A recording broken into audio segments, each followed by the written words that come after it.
بسم الله الرحمن الرحيم وبه نستعين سبحانك لا علم لنا إلا ما علمتنا إنك أنت العليم الحكيم.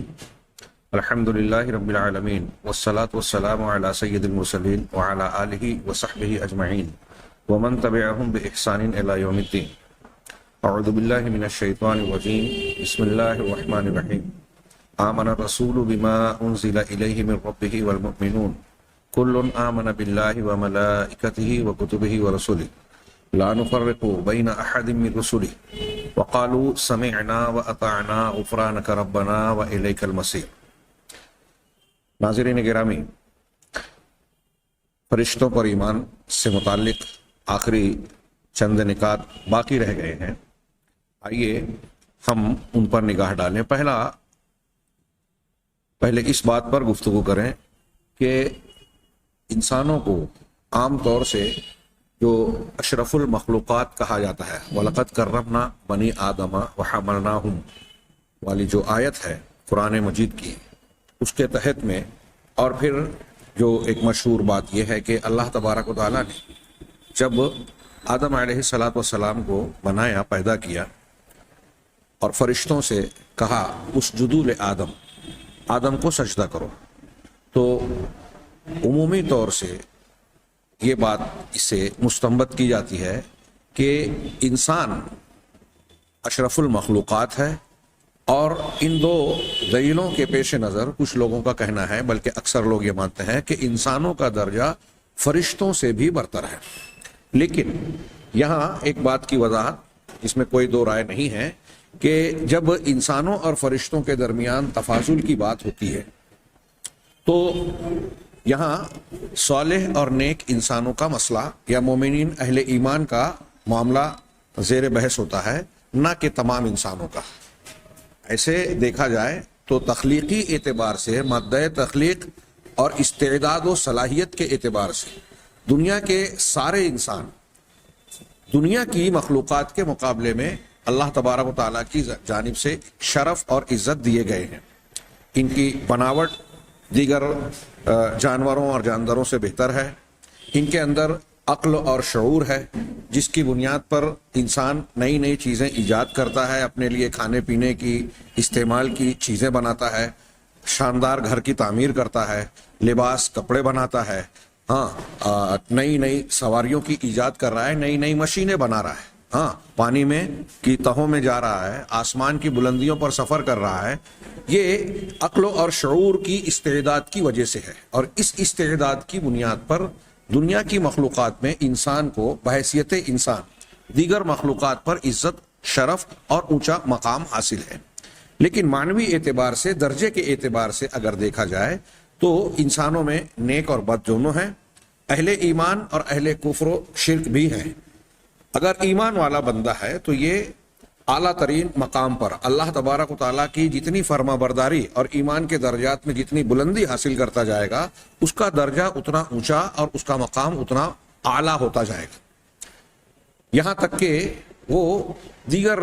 بہت سارے مخلوقات سے فائق اور بلند ہو جاتا ہے. لیکن اگر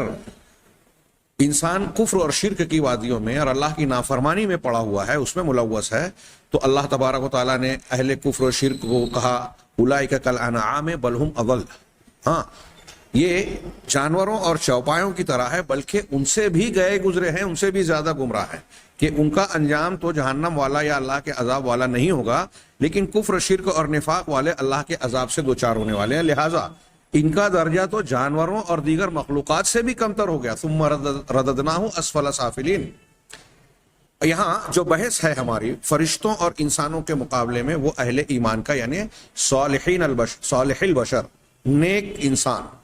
اب اس سلسلے میں 3 اقوال ہیں علماء کے. پہلا قول یہ ہے کہ نیک لوگ، نیک انسان یہ فرشتوں سے زیادہ فضیلت والے ہیں، افضل ہیں.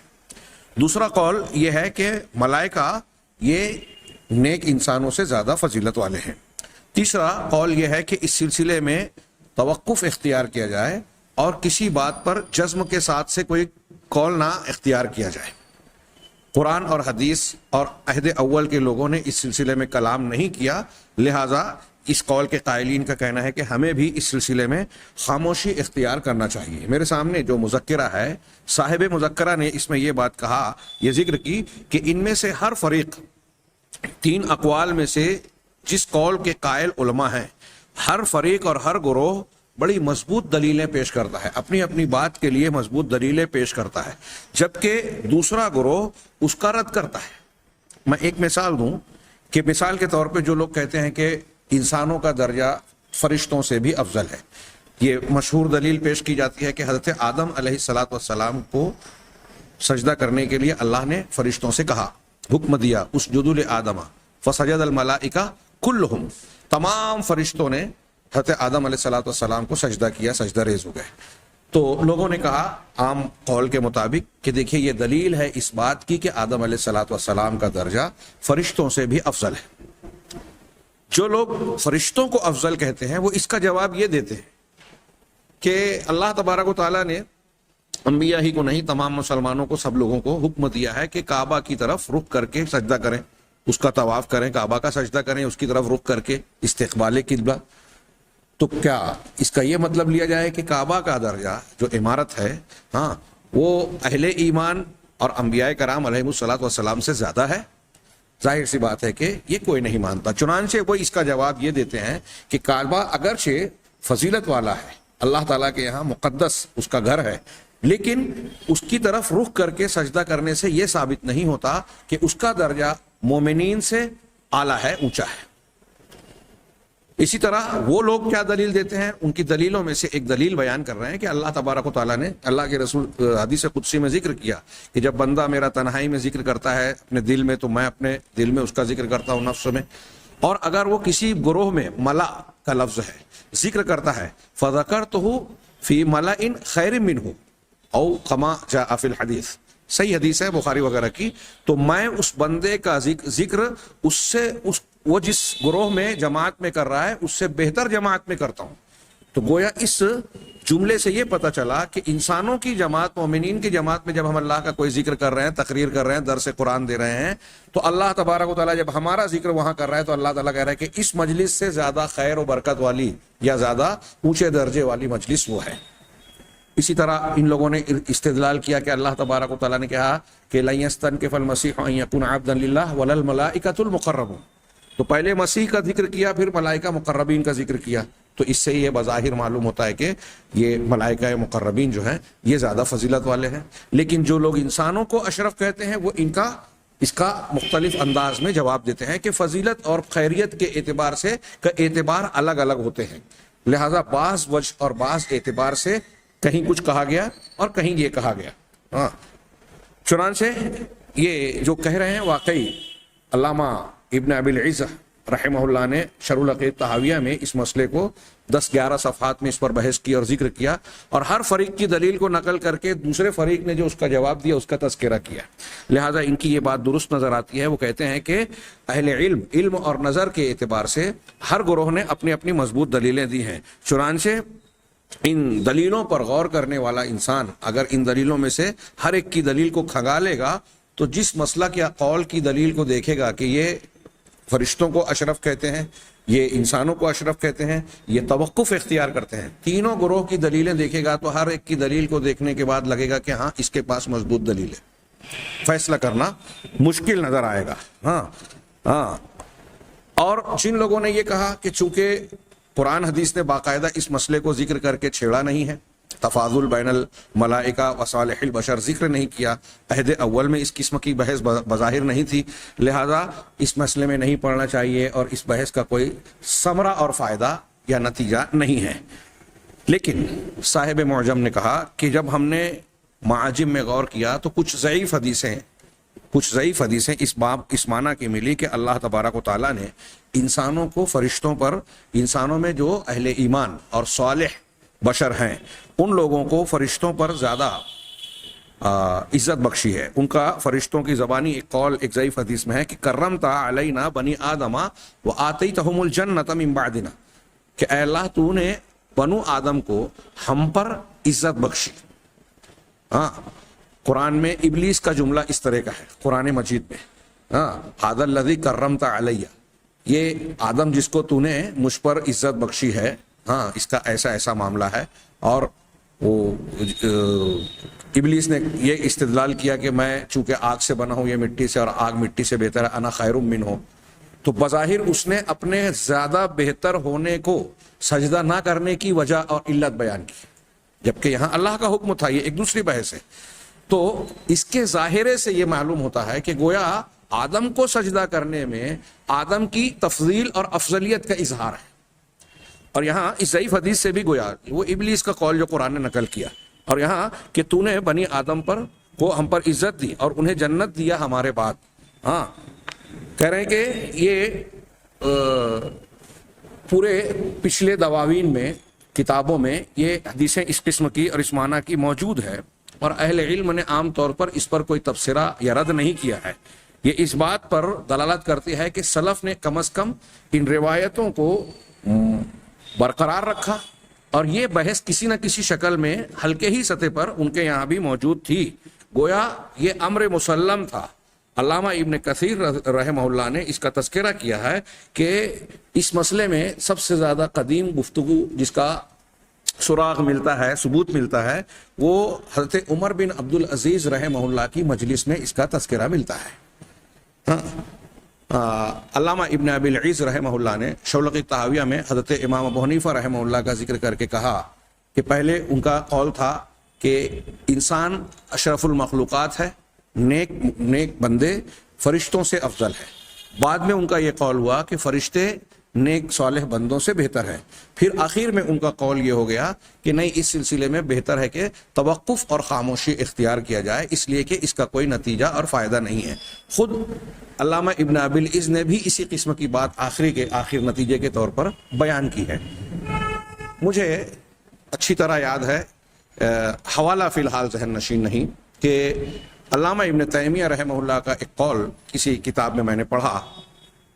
کہ انہوں نے تذکرہ کیا کہ اگر عمومی حالات میں دیکھا جائے تو فرشتے اللہ تبارک و تعالیٰ کی ہر وقت عبادت کرتے، ہر وقت اللہ کی طاعت و فرما برداری میں جڑے ہوئے ہیں۔ کسی انسان یا کسی مخلوق کے افضل ہونے کے لیے سب سے بنیادی شرط ہے کہ اللہ تبارک و تعالیٰ نے جس مقصد کے لیے پیدا کیا اس مقصد کی تکمیل میں وہ پورا اترے، اس مقصد میں وہ پورا اترے، اس مقصد کو پورا کرتا رہے۔ اب فرشتے اللہ کی عبادت مسلسل کر رہے ہیں، تو اب عام انسان جب غفلت کی یا اللہ تعالیٰ کی کسی طرح نافرمانی کا شکار ہوتا ہے تو ظاہر سی بات ہے کہ گناہ کی، نافرمانی کی یا غفلت کی وہ کیفیت یا عبادت اور اعلیٰ درجے کی نیکیوں کے مقابلے میں دنیا کے وہ مشاغل جو اللہ تبارک و تعالیٰ کی یاد سے غافل کرتے ہیں، اگرچہ وہ جائز ہوں یا اس میں آدمی اللہ کی اس طرح یاد نہیں کرتا جیسے ذکر و اذکار اور عبادات میں کرتا ہے، تو یہ کیفیت اس کی غفلت کی جو کیفیت ہے، اس کے مقابلے میں فرشتوں کی وہ کیفیت جس میں وہ تسبیح اور تحمید بیان کر رہے ہیں، جس میں وہ اللہ کی عبادت کر رہے ہیں، سجدہ کر رہے ہیں، اللہ کے خوف و خشیت سے تھرا رہے ہیں، ان کی وہ کیفیت زیادہ فضیلت والی ہے۔ اور بندے، انسان جب اللہ کو یاد کرتے ہیں، اپنے نفس پر کنٹرول کر کے، نفسانی خواہشات کو دبا کر، اللہ کے راستے میں قربانیاں دے کر جب اللہ تعالیٰ کی اطاعت و فرما برداری کرتے ہیں تو یہ کیفیت انسانوں کی زیادہ فضیلت والی ہوتی ہے۔ علامہ ابن تیمیہ رحمہ اللہ نے اس ضمن میں ذکر کیا کہ جب اہل ایمان جنت میں داخل ہو جائیں گے تو قرآن و حدیث کے احادیث صحیحہ سے، قرآن متفق علیہ احادیث سے یہ بات ثابت ہے کہ جنتیوں کو جو نعمتیں ملے گی اس میں ان کے لیے ایک اللہ کی طرف سے ایک انعام یہ ہوگا کہ جس طرح دنیا میں آدمی شعوری غیر شعوری طور پر سانس لیتا ہے، عمل تنفس ہوتا ہے، اسی طرح جنت میں اہل جنت تسبیح اور تحمید کریں گے، اللہ تعالیٰ کی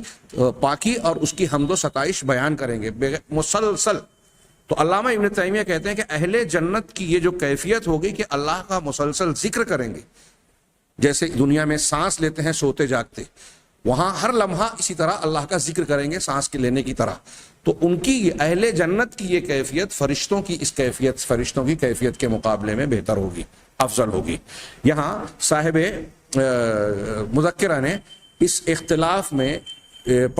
اختلاف یا اس مسئلے کے سلسلے میں ثمرہ اور نتیجے کے پر بحث کرتے ہوئے کہا کہ شارح طحاویہ نے کہا کہ اس بحث کا کوئی ثمرہ اور فائدہ نہیں ہے، لیکن انہوں نے کہا کہ حقیقت یہ ہے کہ اس کا ثمرہ اور فائدہ ہے، ثابت ہے، اور صحیح دلیلوں کی نظر میں کی روشنی میں جب کوئی چیز ہم غور کرتے ہیں تو یہ ثابت ہوتا ہے کہ ملائکہ اور انسان کے درمیان تفاضل، ہاں اگر اس پر گفتگو کرتے ہیں تو دونوں میں فضیلت اور ایک دوسرے سے درجے کی کمی بیشی کا جو مسئلہ ہے، یہ اس چیز میں ممکن ہے گفتگو کرنا جس میں دونوں صفت کے اعتبار سے مشترک ہوں۔ کچھ چیزیں ایسی ہیں جو فرشتوں کی اپنی خصوصیات ہیں، کچھ چیزوں میں انسان فرشتوں سے الگ ہے، تو جن چیزوں میں الگ ہیں اس میں مقابلے کا سوال نہیں، جن چیزوں میں مشترک ہے اس میں مقابلہ یا تفاضل کی بات ہو سکتی ہے۔ چنانچہ وہ اسی کا تذکرہ کرتے ہوئے کہتے ہیں کہ اب یہاں جو چیز دونوں میں مشترک ہے وہاں حقیقی اور صحیح تفاضل کی گفتگو ہو سکتی ہے، اور ظاہری طور پر یہ ان دونوں کو جمع کرنے والی جو چیز ہے وہ اللہ عز و جل کی عبادت ہے، جو میں نے ابھی علامہ ابن تیمیہ رحمہ اللہ کے قول کا حوالہ دیا، گویا وہی بات دوسرے انداز میں یہ بیان کر رہے ہیں کہ وہ عبادت ہی ہے جو دونوں میں مشترک ہے۔ اب ان دونوں میں سے جو عبادت کے اعتبار سے اللہ کی بندگی اور عبدیت میں جتنا زیادہ کامل ہوگا وہ دوسرے کے مقابلے میں اتنا زیادہ افضل ہوگا۔ اب یہ تو شرعی دلیلوں کی روشنی میں اب یہاں غور و فکر کریں، اب انسان کی غور و فکر کریں تو نتیجہ یہ نکلتا ہے کہ انسان کی عبودیت اور بندگی یہ زیادہ کامل اور مکمل ہوتی ہے فرشتوں کے مقابلے میں بعض وجوہ سے۔ وہ کیسے؟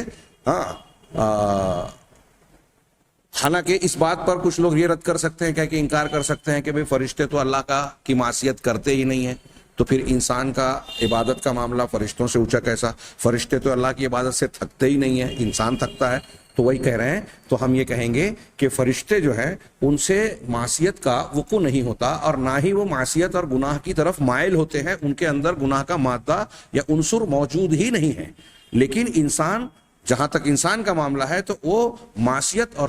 شہوت کے مادوں سے مرکب ہے، یعنی اس کے نفس کی جو ترکیب کی گئی ہے اس میں نیکی اور برائی دونوں کا جذبہ اور داعیہ موجود ہے۔ اب جو شخص اپنی شہوت اور خواہشات نفس کے باوجود اپنی شہوت کو دبا کر، اسے کھینچ کر، اپنی شہوت کو ہٹا کر اس پر غلبہ حاصل کر کے، یعنی اپنے آپ سے، اپنے نفس سے جہاد کرتے ہوئے اللہ کی عبادت کرے گا انسان، تو یہ زیادہ قابل تعریف بات ہے۔ یہ واضح ایک ظاہر سی بات ہے، اصول کی بات ہے۔ ایک آدمی اگر کسی گناہ کی طاقت نہیں رکھتا اور کہے کہ میں گناہ نہیں کر رہا ہوں، ایک اندھا ہے، اور وہ یہ کہے کہ میں اللہ کی منع کی ہوئی کسی چیز پر نگاہ نہیں ڈالتا، تو اس کے لیے وہ تعریف کی بات نہیں۔ ایک بینا آدمی ہے، اس کی آنکھ ٹھیک ٹھاک اور صحیح سلامت ہے، اس کو گندی چیزیں، ننگی چیزیں، فحش چیزیں دیکھنے کی طاقت حاصل ہے، موقع مل رہا ہے، لیکن وہ اس کو نہیں دیکھتا، تب اس کو تعریف والی بات کہی جائے گی۔ مثال کے طور پہ میں ایک قرآن کی روشنی میں کہوں، حضرت یحییٰ علیہ السلام کے بارے میں حسور کہا گیا، جس کی تعریف میں کہا گیا کہ وہ اپنی جنسی خواہش پر انتہائی زبردست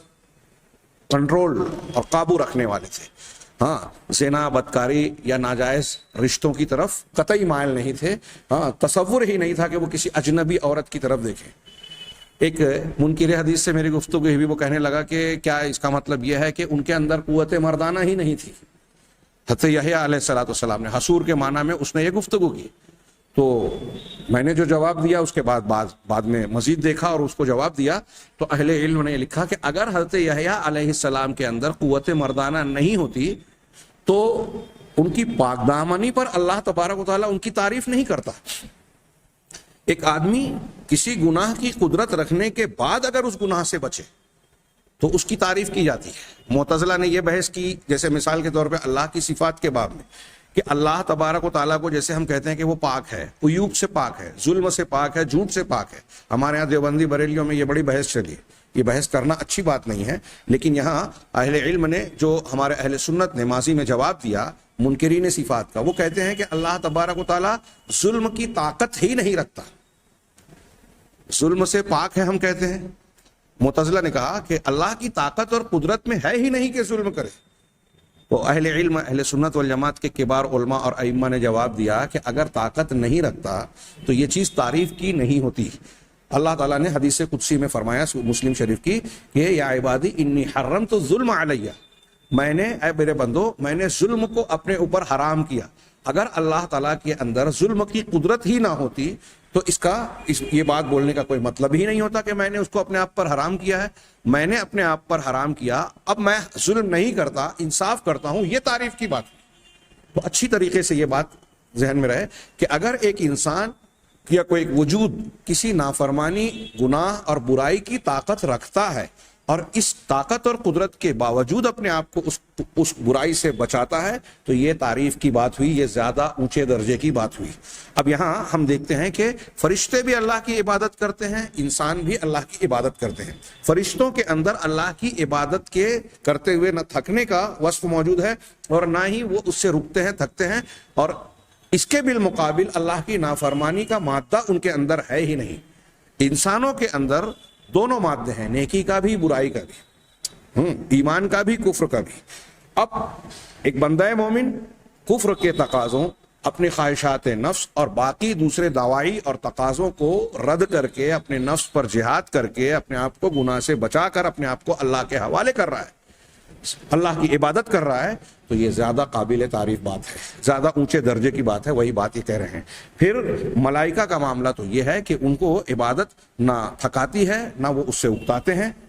رہے انسان تو ان کے اندر اکتانے اور تھکنے کی صفت پائی جاتی ہے. ایسی صورت میں اکتانے اور تھکنے کے باوجود ایک بندہ اپنے آپ پر جبر کر کے, نشید بنا کر, اپنے شوق اور جذبے کو غالب بناتا ہے اللہ تعالیٰ کی عبادت کرنے کے لیے, اور اللہ کی عبادت کر رہا ہے, تو اللہ کی اطاعت و فرما برداری کی یہ کیفیت زیادہ کامل اور زیادہ بہتر ہے. خود حدیث میں اللہ کے رسول صلی اللہ علیہ وسلم کا ارشاد ہے, جب ام المومنین حضرت عائشہ صدیقہ رضی اللہ تعالی عنہا نے سوال کیا کہ کیا آپ کا سارا معاملہ صاف ستھرا, اگلا پچھلا سارا گناہ معاف ہے, اس کی جو بھی تشریح و تعویل ہو, پھر بھی آپ اتنی عبادت کیوں کرتے ہیں کہ رات میں اتنی لمبی لمبی عبادت کر رہے ہیں, لمبی قرات کرتے ہیں, آپ کے پیروں میں ورم آ جاتا ہے, پیر پھٹ جاتے ہیں,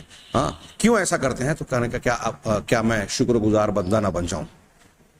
تو گویا اس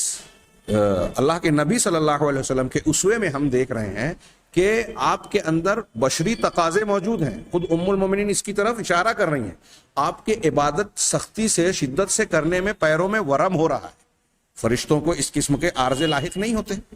کہ ان کے پیر میں ورم آ جائے, ان کے پیر پھٹ جائیں, ان کو بیماری لاحق ہو جائے. اللہ کے نبی صلی اللہ علیہ وسلم بحیثیت بشر انسان, یہ بھی پتہ چلا کہ آپ انسان تھے. انسان اور بشر ہونے کے باوجود آپ کو اس قسم کی مشقت اٹھانے میں گویا آپ کو تکلیف لاحق ہو رہی ہے, پھر بھی آپ اللہ تبارک و تعالیٰ کی مسلسل عبادت کر رہے ہیں. ظاہر سی بات ہے کہ یہ آپ کا یہ عمل اور یہ کیفیت آپ کے درجے کی بلندی پر دلالت کرتی ہے. جناب محمد رسول اللہ صلی اللہ علیہ وسلم کا درجہ تمام مخلوقات میں سب سے اعلیٰ, سب سے اونچا اسی وجہ سے ہے. چنانچہ ان تاری بحث کا نتیجہ یہ وظاہر سمجھ میں آتا ہے کہ جو نیک انسان ہے, اہل ایمان ہے, وہ عمومی طور پر تمام مخلوقات میں افضل ہیں, ان کا درجہ زیادہ اونچا ہے. اس علم کا فائدہ, جیسے کہ لوگوں نے کہا کہ اس کا کوئی ثمرہ اور فائدہ نہیں ہے, تو صاحب مذکرہ نے یہ تحقیق پیش کی کہ جب بندہ یہ جانے گا کہ اللہ کی بندگی اور اللہ تبارک و تعالیٰ کے اپنے آپ کو حوالے کر دینے میں انسان کا درجہ اونچا ہوتا ہے, اس قدر اونچا کہ فرشتوں سے بھی اونچا ہو سکتا ہے. جب یہ چیز بندے کو معلوم ہوتی ہے تو وہ گویا اس بلندی اور اونچائی کو حاصل کرنے کے لیے محنت کرتا ہے, مسابقت کرتا ہے, اور نیکیوں میں آگے بڑھنے کی کوشش کرتا ہے, برائیوں سے بچنے اور اللہ کی نافرمانی سے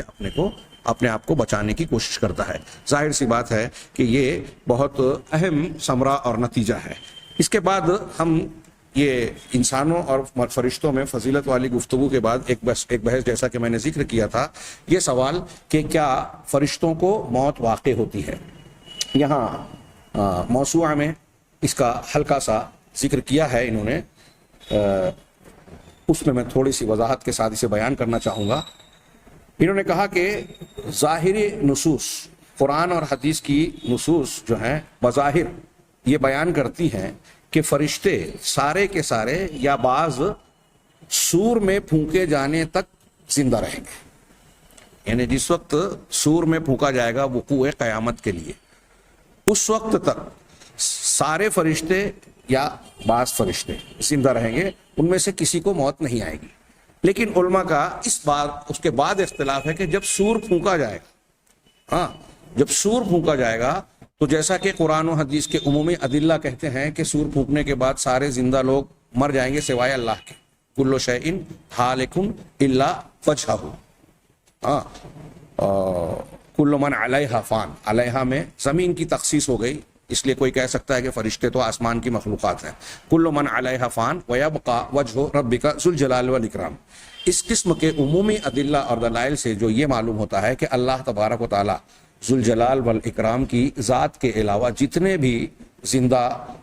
لوگ ہیں سب کو موت واقع ہونا ہے، لاحق ہونی ہے. اس عموم کی بنیاد پر بعض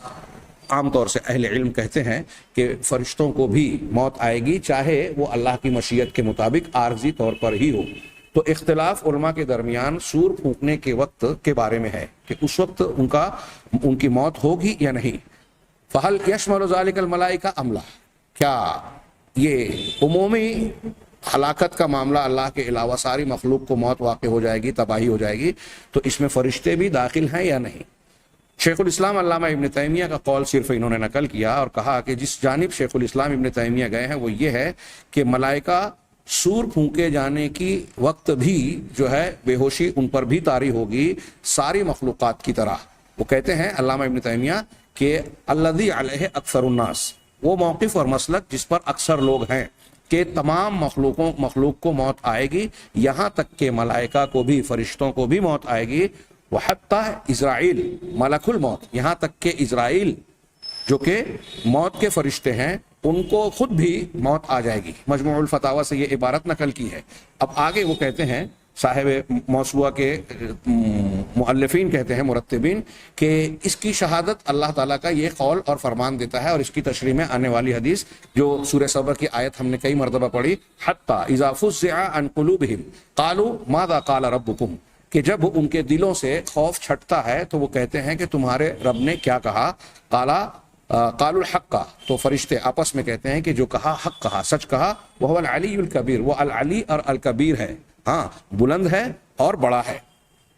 علامہ ابن کثیر رحمہ اللہ اس آیت کی تشریح میں کہتے ہیں کہ اللہ تبارک و تعالیٰ جب وحی کا ارادہ کرتا ہے، وحی کو بیان کرتا ہے، بولتا ہے، تو آسمان کے باشندے، آسمان میں بسنے والے یعنی وہ فرشتے، تو اس کے اللہ کے کلام کو سنتے ہیں. ہاں یہ بھی بحث آئے گی کہ اللہ تعالیٰ کلام کرتا ہے، اللہ کی صفت ہے.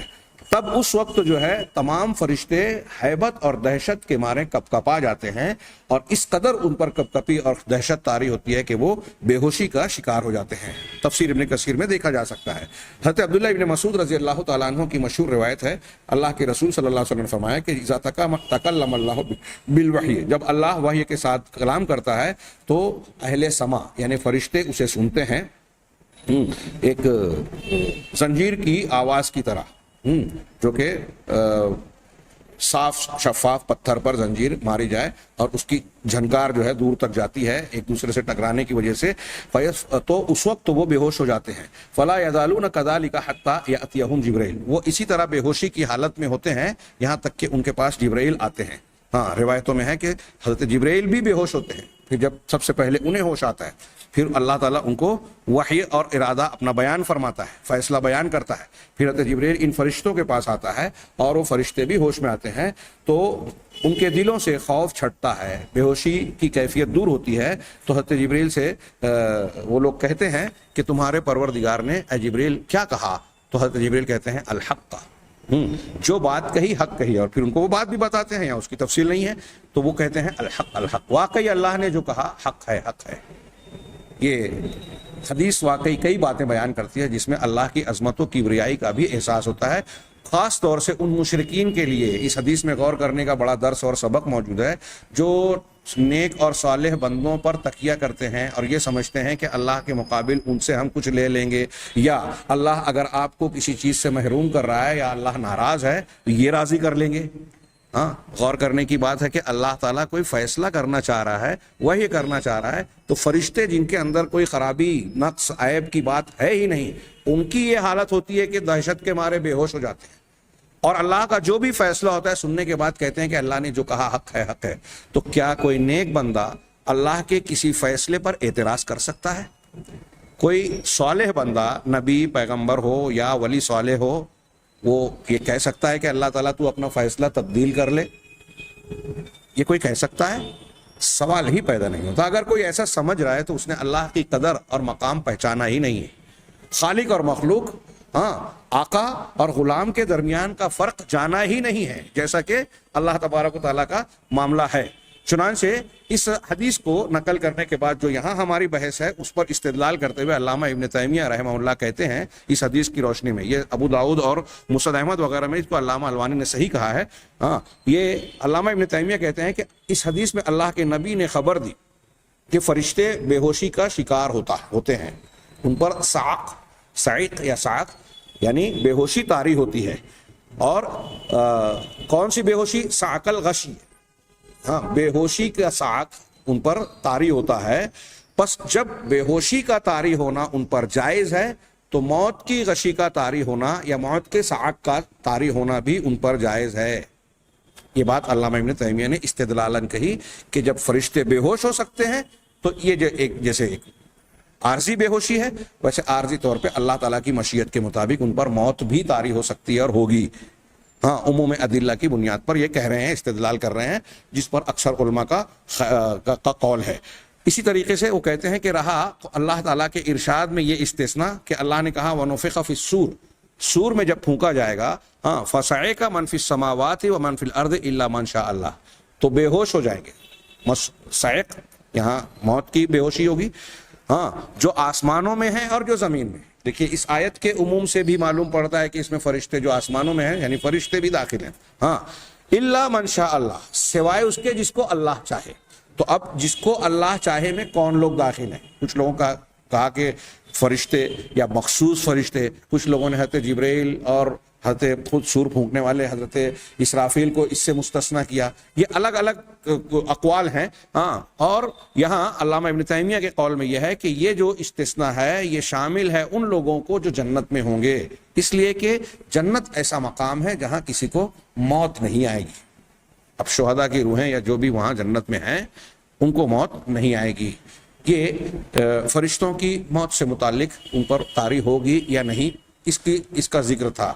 یہاں میں سرسری طور سے اس بات کا بھی تذکرہ کر دوں کہ فرشتوں پر ایمان سے متعلق بھی کچھ لوگ گمراہی کا شکار ہوئے۔ بعض اسماعیلی گروہ، اسماعیلیہ کے کچھ گروہ نے فرشتوں سے متعلق اہل سنت والجماعت اور قرآن حدیث کے فیصلے کی مخالفت کرتے ہوئے الگ الگ اقوال اختیار کیا کہ یہ جو ہے یہ فرشتوں سے الملائکہ ہم الحجج،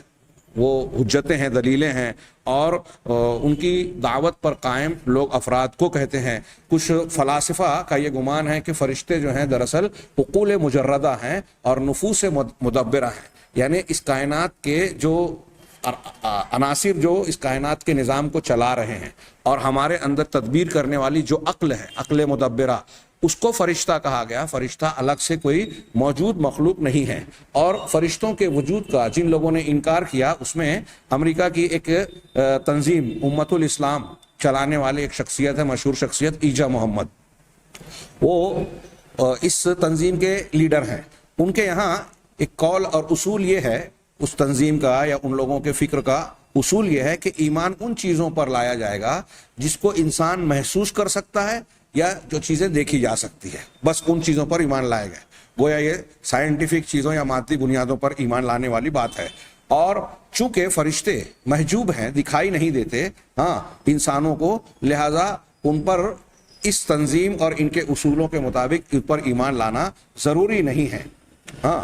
اسی طریقے سے کچھ ایسے لوگ جو عقلی منہج کے اختیار کرنے والے گروہ مختلف ادوار میں گزرے ہیں، جیسا کہ میں نے اس سے پہلے تذکرہ کیا تھا کہ سر سید صاحب کا رحمہ اللہ کا یہ قول تھا، بعد میں کہتے ہیں کہ اس سے انہوں نے جو ہے رجوع کر لیا تھا۔ ابن سینا اور ایسے کچھ فلاسفہ، زندیقین اور ملاحدہ کا بھی قول فرشتوں کے متعلق ایسا ہے کہ وہ ان کا مذاق اڑاتے ہیں کہ اگر آپ نے ان کے حقیقی وجود کا ذکر کیا تو وہ اس کا رد کرتے ہیں، اور وہ کہتے ہیں کہ انسان کے اندر جو خیر کا قوہ ہے یا کائنات کے اندر جو قوت مدبرہ ہے، نفوس مدبرہ ہے، ان کو فرشتے سے تعبیر کر دیا گیا کہ یہ بس مجرد ارواح ہے۔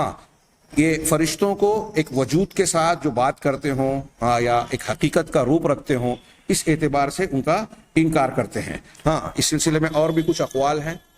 اور فرشتوں کو اللہ تعالیٰ نے کیوں لوگوں کے سامنے قابل دید نہیں رکھا۔ بعض صحابہ اور سلف کا قول بھی نقل کیا کہ اگر فرشتے نظر آ جائیں تو نصوص سے پتہ چلتا ہے کہ قیامت قائم ہو جائے۔ اللہ تبارک و تعالیٰ نے ان کو دھمکیاں دی مشرکین کو کہ اگر تم فرشتوں کے نزول کا ذکر کر رہے ہو اور وہ آ جائیں اپنی اصلی شکل میں دیکھ لو اور پھر تم ایمان نہ لاؤ تو تم پر عذاب آ جائے گا۔ ہاں، تو فرشتے نہ جواہر عقلیہ ہیں اور نہ ہی ارواح مجردہ ہیں، جیسا کہ کچھ فلاسفہ کا خیال ہے، اور آج کے زمانے میں ان فلاسفہ سے متاثر کچھ عقل پسند لوگوں کا بھی خیال ہے۔ بلکہ ملائکہ اللہ کی مخلوقات میں سے ایک مخلوق ہیں، ان کے حقیقی اجسام ہیں، ہاں، اور ان کا مادہ نورانی ہے، نور کا ہے، نور سے بنا ہے۔ کیسا ہے، کیفیات کیا ہے، ہم نہیں جانتے۔ جو صفات اور کام ان کے بیان کیے گئے ہم اس پر ایمان لاتے ہیں۔ اللہ تبارک و تعالیٰ نے ان کو ایک خصوصیت یہ دی کہ انسان ان کی رویت نہیں حاصل کر سکتا، ان کو دیکھ نہیں سکتا، سوائے ان کو جن کو اللہ تبارک و تعالیٰ نے مستثنیٰ کیا ہے۔ خاص طور سے جناب محمد رسول اللہ صلی اللہ علیہ وسلم کو حسب مشیت اللہ تبارک و تعالیٰ نے 2 مرتبہ حضرت جبرائیل علیہ السلام کو اصلی شکل میں دکھلایا، اور پھر جب آپ نے اسراء و معراج کا سفر کیا تو جو آپ نے دیکھا وہ دیکھا۔ اللہ کے نبی صلی اللہ علیہ وسلم کی شخصیت اس سے مستثنیٰ ہے ان کی اصلی شکل میں دیکھنے پر۔ بعض روایتوں سے یہ معلوم ہے صحابہ کرام نے فرشتوں کو انسانی شکل میں دیکھا۔ حضرت موسیٰ علیہ السلام کی کے پاس فرشتہ انسانی شکل میں۔ اسی طرح ایک روایت میں یہ ہے کہ جب تم گدھے یا کتے کی آواز سنو، گدھا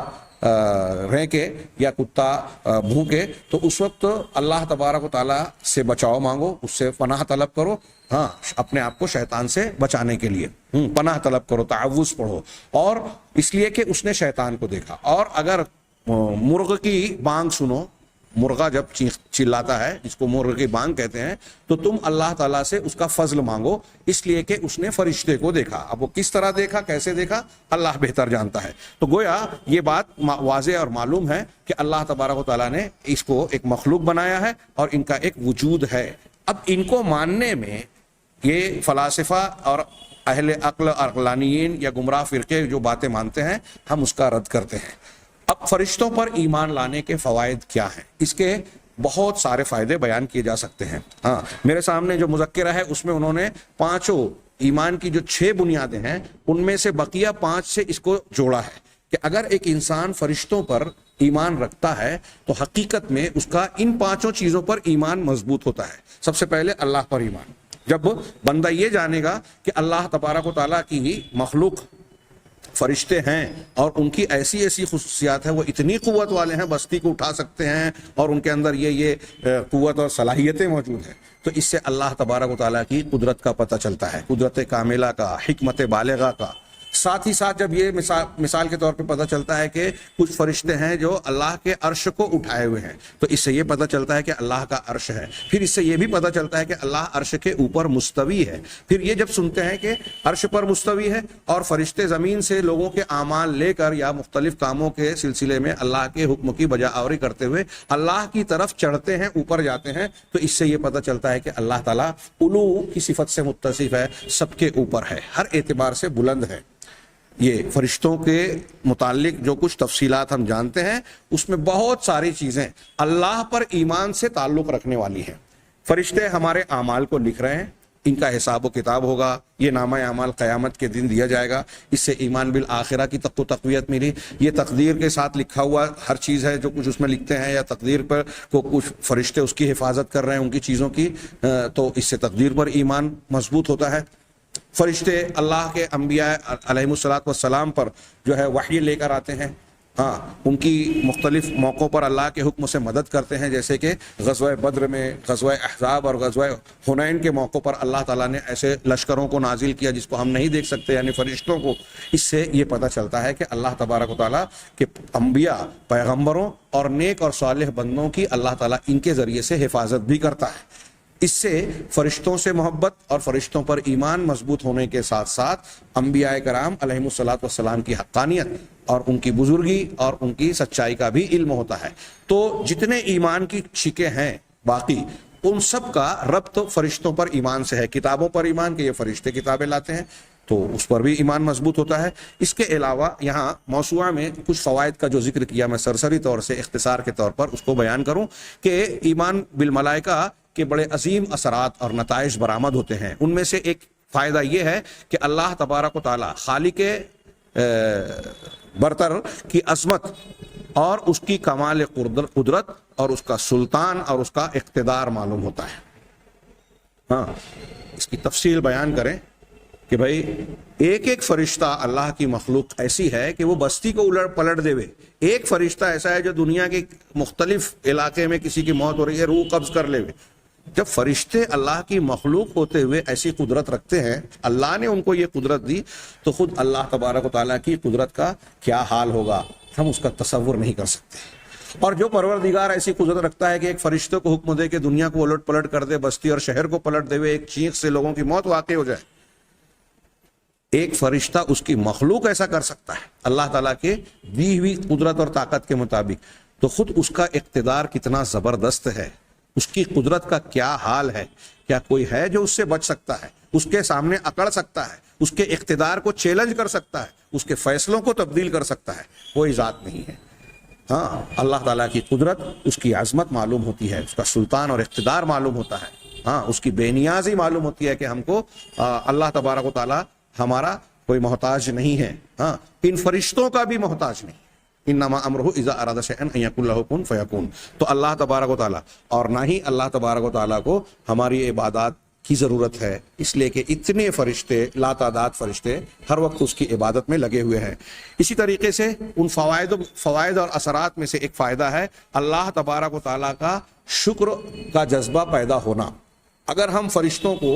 پر ایمان صحیح معنوں میں لائیں اور ہم نے یہ جانا کہ اللہ تعالیٰ نے کچھ فرشتوں کو اس بات پر مقرر کیا ہے کہ وہ ہماری محافظت کرے. ہاں لہو معقبات من بین یدیہ یحفظونہ من امر اللہ, ہاں من بین یدیہ ومن خلفہ, آگے پیچھے سے یہ معقبات پہرے دار فرشتے اللہ کے حکم سے بندوں کی حفاظت کرتے ہیں, بلاؤں سے, آفتوں سے, مصیبتوں سے, کیڑے مکوڑوں سے یہ بچاتے ہیں, محفوظ رکھتے ہیں. ہاں اسی طریقے سے ان کے اعمال کو بھی لکھ رہے ہیں. تو جب ہم کو یہ پتہ چل جائے کہ اللہ تعالیٰ نے ہمارے تحفظ کے لیے ایسا زبردست انتظام کیا ہے, تو اللہ تبارک و تعالیٰ کی نعمت کا علم اور معرفت ہونے پر اس کے تعلق سے ہمارے اندر شکر کا, اس کی فرما برداری کا جذبہ پروان چڑھے گا. اور ایسے بہت سارے کام فرشتے انجام دیتے ہیں جس میں ہماری دنیا اور آخرت کی مصلحتیں ہیں. وہ بندہ مومن کے لیے دعائیں کرتے ہیں. ہاں وہ اللہ تبارک و تعالیٰ کے حکم سے بندہ مومن کا دفاع کرتے ہیں. ہاں ان کے حق میں بہت سارے دوسرے خیر کا باعث بنتے ہیں. چنانچہ اس کی بنیاد پر ان فرشتوں پر ایمان اور ان فرشتوں سے محبت کے ساتھ ساتھ اللہ کی محبت اور اللہ تبارک و تعالیٰ کے لیے شکر کا جذبہ, فرما برداری کا جذبہ بڑھتا ہے. اسی میں سے ایک فائدہ یہ ہے کہ فرشتوں سے محبت, اللہ تبارک و تعالیٰ نے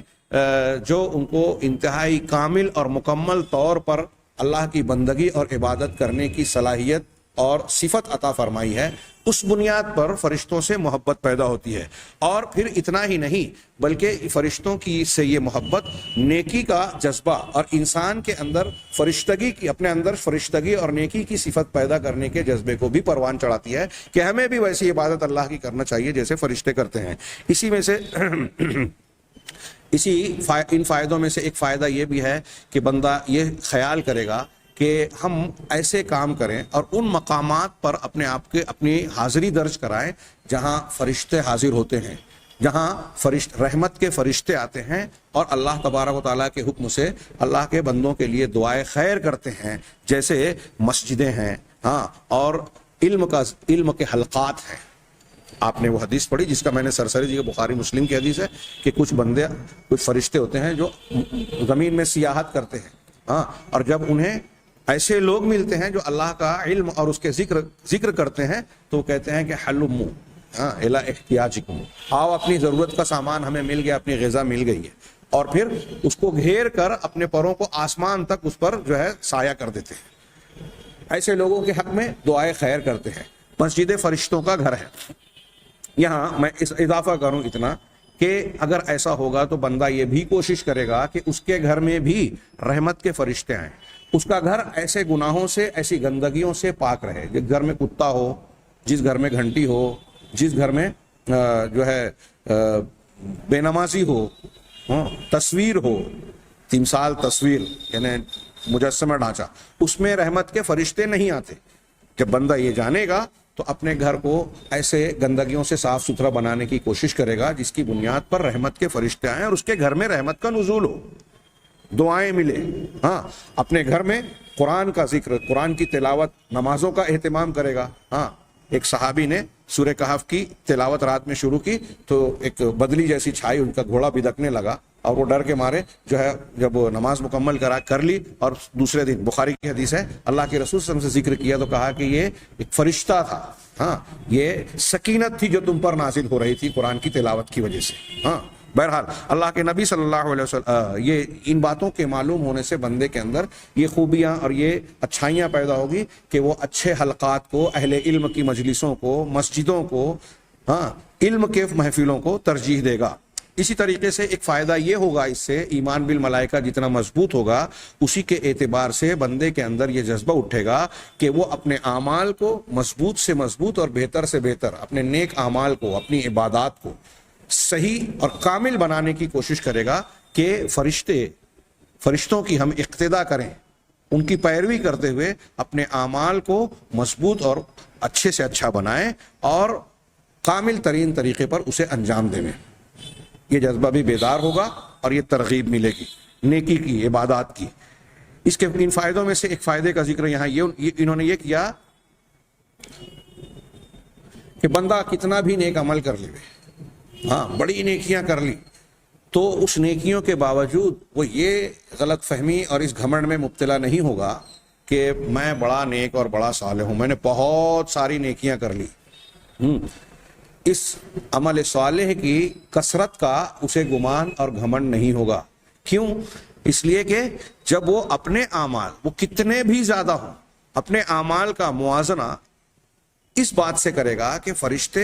اٹھتے بیٹھتے چلتے پھرتے کوئی بھی اللہ کا حکم ہے اسے انجام دیتے ہوئے اللہ تعالیٰ کی تسبیح تحمید کرتے رہتے ہیں، اس سے ڈرتے رہتے ہیں، اس کی عبادت کرتے رہتے ہیں. ان کو جب موقع ملتا ہے تو بیت المعمور میں داخل ہوتے ہیں، حج کرتے ہیں، طواف کرتے ہیں، سجدہ اور رکوع کرتے ہیں، ہر وقت اللہ کی عبادت کرتے رہتے ہیں. یہ جاننے کے بعد کوئی بندہ اس گھمنڈ میں مبتلا نہیں ہوگا کہ میں نے اللہ تعالیٰ کی بڑی عبادت کر لی، کیونکہ وہ یہ جانتا ہے کہ فرشتے ایسے ہیں کہ اللہ کی عبادت کرتے رہتے ہیں، نہ رکتے ہیں نہ تھکتے ہیں، نہ اس سے اکتاتے ہیں. ایسے ہی تو اس کو عبادت کا گھمنڈ اور تقوی کا گھمنڈ اس کے اندر پیدا نہیں ہوگا جو بعض لوگوں کو پیدا ہوتا ہے، اور شیطان انہیں اس سے بہکاتا ہے کہ ارے بڑی نیکیاں کر لی، اب اللہ تعالیٰ چاہتا ہے کہ تم کچھ گناہ بھی کر لو، اسی لیے تو پیدا کیا، اور پھر اس بنیاد پر ان کو گمراہی کے راستے پر ڈال دیتا ہے. بعض اوقات ایسا بھی ہوتا ہے. تلبیس ابلیس اور فرقان بین اولیاء الرحمن، یہ کتابیں پڑھیے. اسی ان فوائد میں سے ایک فائدہ یہ ہے کہ بندہ پوری طریقے سے اس بات کا خیال اور حرص رکھے گا کہ اپنے آپ کو حتی الامکان ہم گناہوں سے، برائیوں سے دور رکھیں، روکے رکھیں. کیوں؟ اس لیے کہ اللہ تبارک و تعالیٰ تو علم رکھتا ہی ہے ہر چیز کا، ساتھ ہی ساتھ اس کے فرشتے، محافظ فرشتے جو اعمال کو بھی درج کر رہے ہیں، کرامن کاتبین، وہ بھی، اور محافظ فرشتے یہ ہم ہر وقت ہم کو دیکھ رہے ہیں، ہماری نگرانی کر رہے ہیں، ہر چیز کو درج کر رہے ہیں. چنانچہ حضرت سفیان ثوری رحمہ اللہ کا میں نے تذکرہ کیا تھا کہ ان کے سامنے کسی نے وقت کے امام المسلمین کی غیبت اور برائیاں کرنا شروع کی، تو انہوں نے سوال کیا غیبت کرنے والے سے کہ بتاؤ، اگر جو ہمارے امام یا سلطان ہیں ان کا کوئی نگراں، ان کا کوئی کارکن تمہارے سامنے موجود ہو جائے، کیا تم تب بھی یہ عمل کرو گے، غیبت کرو گے، یا اس سے رک جاؤ گے؟ کہا میں رک جاؤں گا. تو کہا یاد رکھو اللہ تبارک و تعالیٰ کی نگرانی کرنے والے، تمہارے عمل اور اقوال اور افعال ہر چیز کو درج کرنے والے ہر وقت تمہارے پاس متعین ہیں. تو فرشتوں کے اس طرح وجود اور ہمارے اعمال کو درج کرنے کا یہ ایمان اگر مضبوط ہوگا تو بندہ اب تنہائیوں میں بھی اللہ تبارک و تعالیٰ کی نافرمانی، کسی پر ظلم کرنے کی جرت اور جسارت نہیں کرے گا. اس طرح ہم دیکھتے ہیں کہ چند فوائد کا ذکر ہے، اس کے علاوہ آپ اور غور کرتے جائیں، ایمان بالملائکہ کے مزید فوائد نظر آئیں گے۔ اللہ تبارک و تعالیٰ سے دعا ہے کہ وہ ہمیں صحیح ایمان کو اختیار کرنے کی توفیق عطا فرمائے، اور ایمان کے جو ثمرات اور فوائد کتاب و سنت کی روشنی میں بیان کیے گئے ہیں، یا جو کچھ اللہ کے علم میں ہے، اللہ تعالیٰ ان فوائد سے ہم کو بہراور فرمائے، اس سے محروم نہ کرے۔ کل آمن باللہ و ملائکتہ، ہر کوئی ایمان لایا اللہ پر اور اس کے فرشتوں پر، و کتب ہی۔ انشاءاللہ آئندہ درس ہمارا اللہ کی کتابوں سے متعلق ہوگا۔ اللہ تبارک و تعالیٰ ہمیں صحیح ایمان کی توفیق دے۔ وآخر دعوانا ان الحمدللہ رب العالمین۔